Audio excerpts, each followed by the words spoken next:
Donc cet article propose un rapport sur l'impact de la construction de 14 EPR.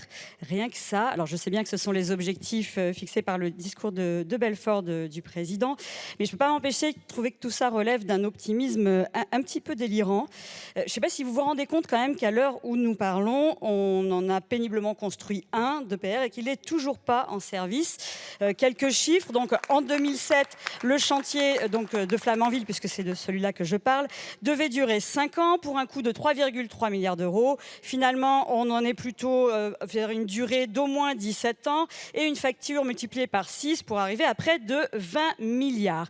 Et là donc, le plan, c'est de se lancer la fleur au fusil vers les EPR de nouvelle génération, les EPR 2, avec une technique qui n'est toujours pas au point, parce qu'il manque encore 20 000 à 100 000 heures d'ingénierie pour que ça soit examiné par l'ASN et qu'on voit si tout ça est viable et efficace.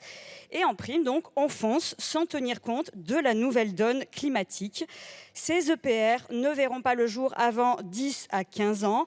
Nous sommes en train de vivre une sécheresse hivernale absolument inédite. Et je rappelle, parce que certains de mes collègues ont l'air de l'oublier de manière chronique, mais il nous faut de l'eau, vous savez, pour refroidir les réacteurs.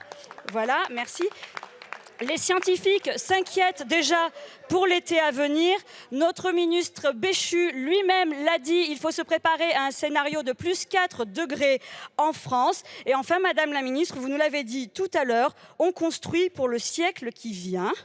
Et pourtant, tous les éléments que je viens d'évoquer sont complètement absents du champ de réflexion, alors qu'on parle d'un sujet majeur pour la population, pour la planète. Ça me paraît complètement fou et irresponsable.